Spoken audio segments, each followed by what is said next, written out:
All right, the recording has started. Um, I'm so glad that you actually joined this call today, just for the questionnaire.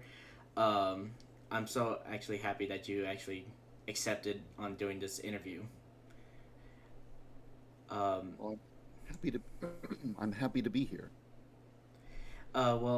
Congratulations on your 1.6 million downloads after the first rival of in Yandere Simulator. I actually do have to ask.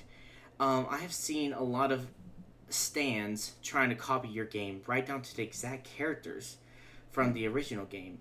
What makes you unique than the other games that are on uh, Google Play or even iOS devices? Well, Yandere Simulator is the first one. I suppose that's one thing that makes it a bit unique. All of I noticed that a lot of other people have tried to make clones of Yandere Simulator, but these clones are usually very simple and bare bones. There's often not a story or any sort of progression from a beginning to middle to end. It's kind of just a sandbox to goof around in. Perhaps that's how these developers perceived Yandere Simulator, and that's what they thought the appeal of the game was. They look at YouTubers play it, and they think, oh, it's just a game where you're in a school environment, and you're an anime girl, and you go around and goof around and do weird things. And so then they make a quick clone of that, and then they put it on the App Store, hoping to make some money. But that's not really what Yandere Simulator is. It's a whole lot more than that. These other developers have managed to copy the superficial, surface level aspects of Yandere Simulator, but they usually don't go very much deeper than that. Gotcha. And I know there was some like altercations. I wouldn't say altercations. I would say more of a confrontation with the creator of Love Letter, another Yandere Simulator stand that was going to be released to the public, but it was interruptedly shut down due to unknown reasons.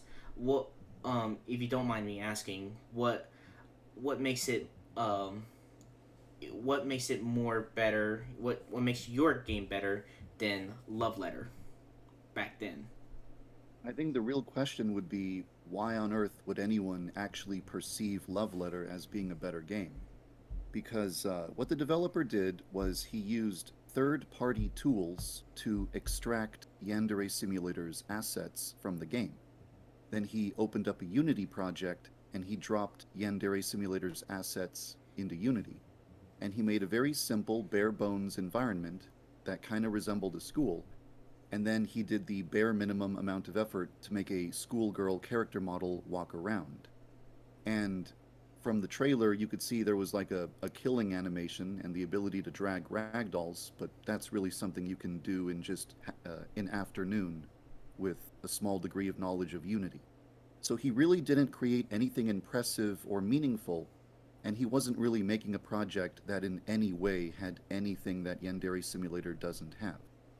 But it became popular and trendy to say, oh, look, this new game is coming up that's going to surpass Yandere Simulator.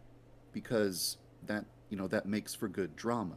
That's a nice, um, it creates a nice spectacle for people to enjoy watching unfold.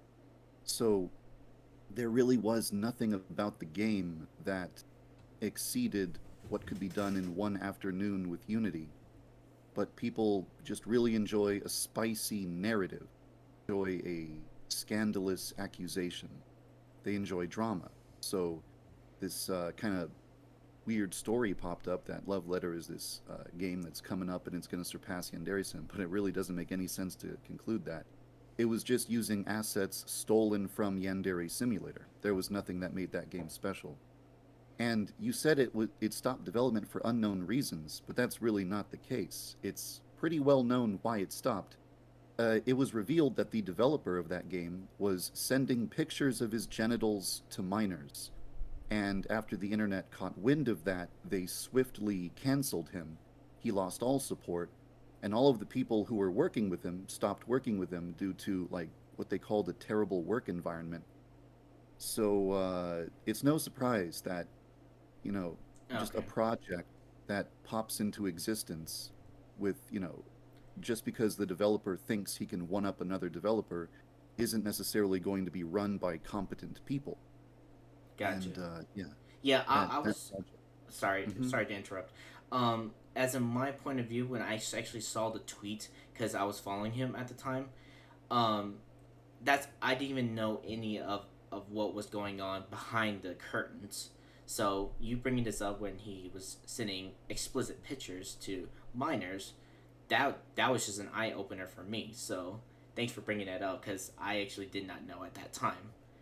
Hmm. So as a game developer, I understand there are some minor and major setbacks, and I speak for every single game developer as of me myself, Dan Salvato, Treyarch, Activision, etc. What would be your what was your minor or major setback? Hmm. Well, there have been a whole lot of factors throughout Yandere Simulator's development that have been either long-term or short-term setbacks. Uh, One thing that does need to be considered is the fact that I'm a first-time game developer, and this is the first video game I'm ever making. And when you start making video games for the first time, you should really start with something simple. But I started deck that's very complex. Yandere Simulator is a very deep, complicated game with dozens of intertwining features that all affect one another. And being a newbie to game development and then launching headfirst into a very complex game will definitely slow down that game's development. Another factor is that I am juggling both game development and the operation of a YouTube channel at the same time. And when you try to make steady progress on a game, but also try to regularly upload videos to a YouTube channel, that will definitely slow you down. After several years straight of working on the game, I did I did get pretty burned out. There were for like the first couple of years of the game's development, first 2 or 3 years, I was working like 15 hours a day on the game and not taking time off on weekends. And that's pretty much a recipe for getting severely burned out on the project and then losing your productivity. When you're working for that many hours, you think, oh, I'm being super productive, but you're actually burning yourself out and guaranteeing you'll be less productive. And Oh no, then, yeah, I totally agree with you with that. mhm.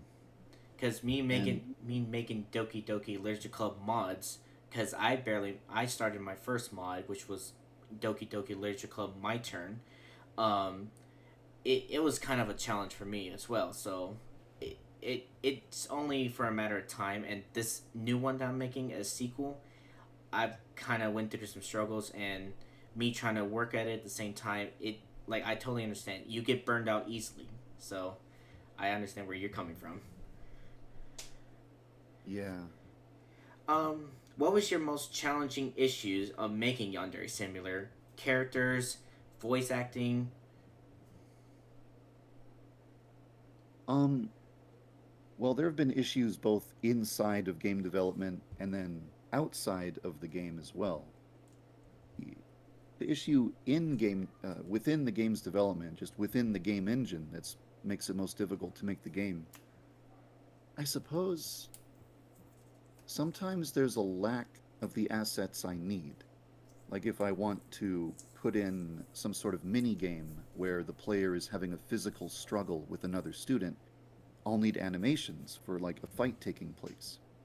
And I can't put that feature in the game unless I have the fight animations. So my progress will be kind of halted until I get the assets I need from someone who's generously volunteered to help me.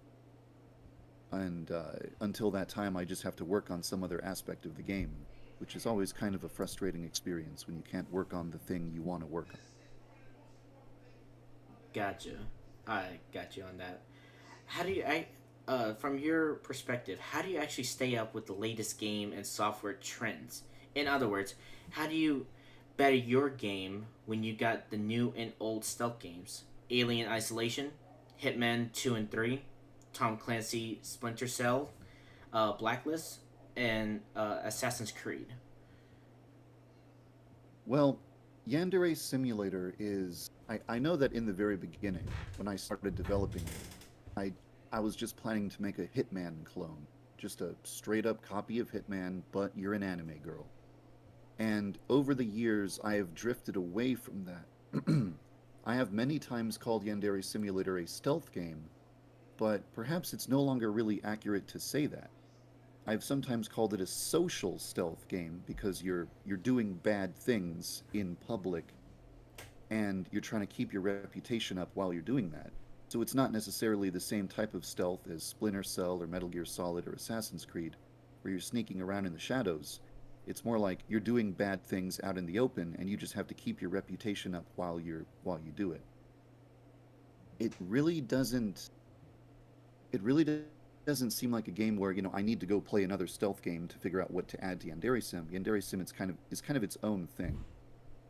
But in terms of staying up to date with gaming news and the latest gaming trends, I do make time every day to play video games because, it's just I'm a huge video game enthusiast. I'll never be able to just completely stop playing them. So I always make time to play games, new games and old games. And I also talk about games with my friends and watch YouTube videos about the latest things going on in gaming. So I guess I'm always staying on top of the latest gaming trends. And that's good. That's a good answer to answer that question with. We're at that part of the segment where we talk about the stuff that's the things that got removed and will get removed from Yandere Simulator. Um, if you're down with that. Oh, sure, what's up? Um, there's like a bunch of things that came across my Twitter about the whole Yandere Simulator stuff that's gotten removed or is getting removed. There's some stuff I actually do want to know more about. I know. So your first videos was called the original Yandere Simulator prototype, where you see the old where you see the old that you could kick other students, but it got removed. Can you give me a reason why it did get removed? I suppose I do remember exactly the video you're talking about. Um, right after I decided, right after I pitched the idea for Yandere Simulator, and people said this is a cool idea, somebody should make it, I went to the Unity Asset Store and I began looking for model and animations that could be used for a Yandere game. And I found a character model of a 3D anime girl who has a bunch of animations like throwing and kicking. And I thought, hey, I want to just toss this into a Unity project, and I want to see really quickly, can I just make a short, simple game prototype where you can like go up to a character, grab them, and kick them and stuff, just to test out, do I really have the assets necessary to make this game become real? So I Mm-hmm. really quickly just whipped together a prototype where you could grab and throw a student and kick her while she's on the ground. And that wasn't necessarily because that was my vision for the final game. I just wanted to see, can I get this working? Can I have a vision in my head and then make that vision become real? And if I make a video of it, how many people will care? And so I put it together for that reason. But, going up to a girl that Senpai is talking to and then just tossing her to the ground and kicking her in the head repeatedly isn't really a part of the game's gameplay. So that was really just for a demonstration video that wasn't really intended to be in the final game. Okay. How about uh, Infochan's old story? The old story of Infochan was that she helped Yandere Chan because she could write about it in the school newspaper. That meant sales could go up. So Infochan wanted the monies, but we now know her as a girl that would help Yandere Chan if she gets panty shots and that she gets something bad happen to the rivals or Osana. So what happened to the old story?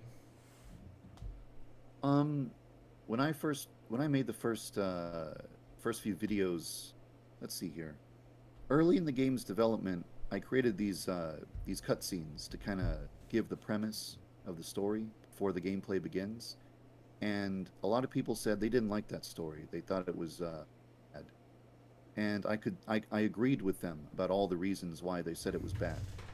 They mainly said like they wanted the main character, Yandere-chan, to feel like she's the one in control of her actions. They didn't want to feel like there was another character, Info-chan, being the puppet master and controlling the main character. And I thought, that's a good point. The main character should feel like a Yandere girl because she's a Yandere girl, not because she's being influenced by this other girl from a newspaper club. So I decided to completely scrap that story and just make Yandere-chan the master of her own destiny and have Info-chan be a optional supporting character.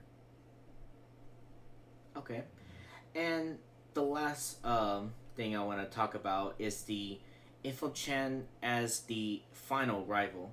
It was originally planned that the final rival would be Info-chan. Yandere-chan will have to fight Info-chan to death over her beloved senpai, but that idea got scrapped. Care to tell Yeah, it? that concept was considered way too predictable. Like everyone could just predict, oh yeah, that's exactly how the story is going to end. Oh yeah, of course it'll end that way. Oh, how predictable. Of course that's going to be the plot twist. And I guess it is kind of the plot twist that would spring to mind first. Like if you were trying to guess what the game's ending would be, that's the first thing that would pop into mind. And so I decided, no, the game's, ending plot twists and final boss should be much more interesting and creative than, the first thing that might pop to someone's mind. So I decided to just completely scrap that idea altogether and go with a completely different plan for the end of the game. Okay. And one more question before we end with the interview on a high note. Um, could you give us like a little spoiler or like any plot twist that we might see in the near future?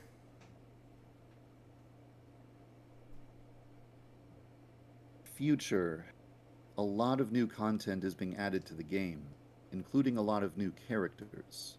And some of these characters are people who have been teased or referenced in the past but never had a physical presence in the game. And I think that a lot of people are going to be very excited when they learn who these new characters are going to be. Awesome. Well, that's all the questions I have. I truly thank you for your time today, and I'll be looking forward to the final cut for the Yandere Simulator, and I'll definitely give you a huge shout out to my man yanderedev for coming out today. It was a fun interview to participate in. Thank you very much.